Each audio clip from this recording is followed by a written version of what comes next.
Hola a todos, les invitamos a disfrutar con nosotros de esta interesante historia. Bienvenidos. Es conocido por todos que durante la Segunda Guerra Mundial, tanto el Eje como los aliados utilizaron campos de concentración y de internamiento para prisioneros civiles y de guerra. Pero es poco sabido que las naciones latinoamericanas también usaron estos campos. A continuación hablaremos de los peruano-japoneses, el colectivo más numeroso de Latinoamérica que fue internado.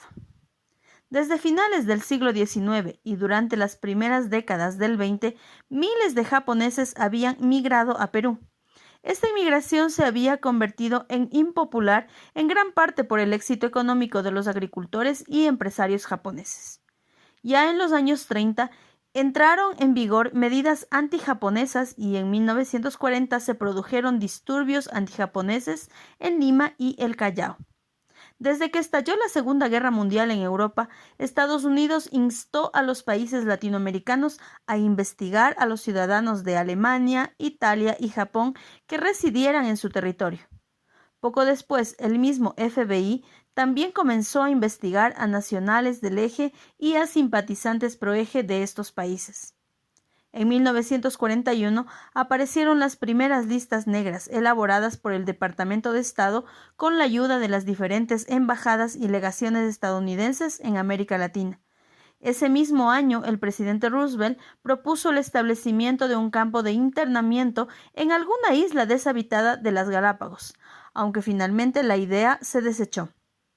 Tras el ataque a Pearl Harbor en diciembre de 1941, en enero de 1942 se celebró en Río de Janeiro una conferencia en la que participaron varios miembros de Relaciones Exteriores de las Repúblicas Americanas y el subsecretario de Estado estadounidense Sumner Welles.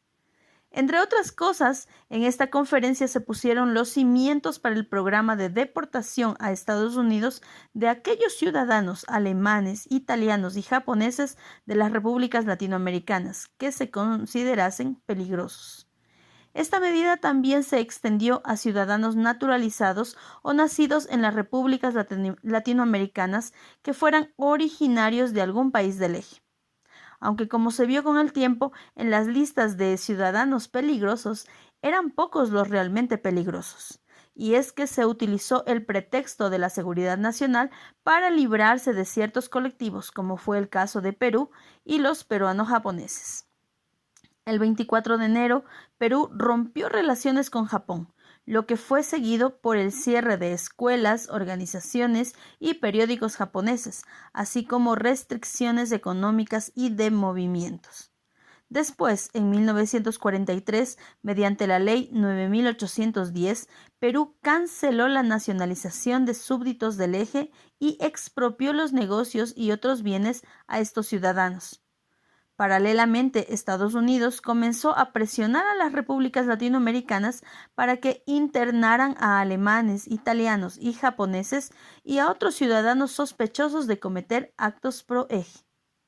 Poco después del 19 de febrero, Roosevelt firmó la Orden Ejecutiva 9066, que autorizaba al secretario de Guerra a crear ciertas zonas militares que serían usadas para el internamiento de alemanes, italianos y, sobre todo, japoneses residentes en Estados Unidos, a los que más tarde se sumarían los residentes en los países latinoamericanos, especialmente de Perú. También en este mes llegaron especialistas estadounidenses para ayudar al gobierno peruano a investigar a las comunidades japonesas y a seleccionar a los deportados, centrándose en los líderes de dichas comunidades. Fueron varios los motivos para estos internamientos. En primer lugar, existió un miedo real a que estos ciudadanos pudieran suponer un peligro durante la guerra. En segundo lugar, la impopularidad de estos colectivos, los prejuicios culturales, la rivalidad económica y el racismo, en especial contra los japoneses, influyeron en las naciones latinoamericanas para que accedieran a estos internamientos.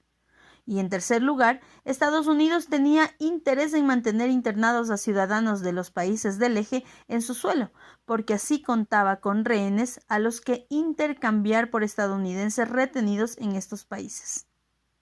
En un principio, el gobierno peruano consideró la creación de sus propios campos en los que internar a miles de japoneses. Líderes norteamericanos pensaron en usar a los internos para la construcción de carreteras y para trabajar en el campo. Finalmente, la idea de los campos peruanos no fue llevada a cabo por falta de financiamiento de aquel gobierno. Desde estas fechas, el gobierno peruano comenzó a detener diplomáticos japoneses y a internarlos en Chosica.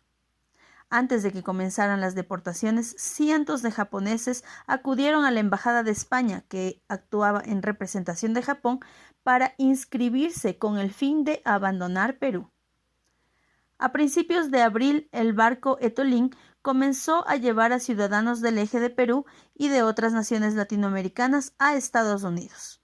Poco después, Perú, Ecuador, Bolivia y Colombia deportaron en el barco Acadia a Estados Unidos a varios cientos de diplomáticos y ciudadanos de las naciones del eje. Estos deportados y otros después fueron objeto de intercambio.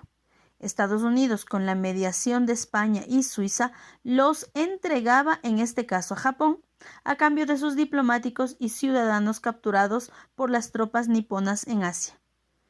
Entre los intercambiados hubo muchos peruano-japoneses que eran embarcados en navíos como el sueco Grimsöld y llevados a puertos de las colonias portuguesas de África e India, donde eran canjeados por ciudadanos estadounidenses.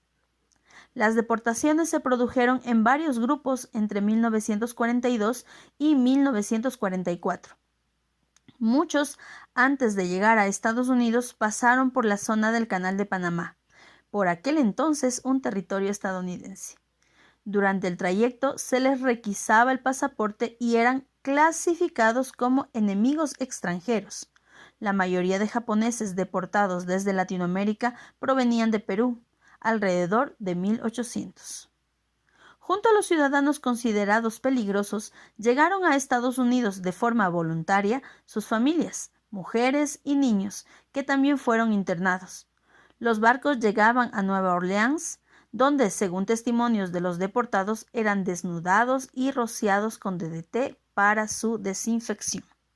Los hombres peruano-japoneses fueron internados en el campo de detención de Kennedy, Texas. Por su parte, las familias fueron internadas en Seagoville y Crystal City, también en Texas. Igualmente, hubieron pequeños grupos peruano-japoneses en Santa Fe, Nuevo México y Fort Missoula, Montana. Otro reducido grupo fue de forma voluntaria a Cosque, Idaho, para construir carreteras.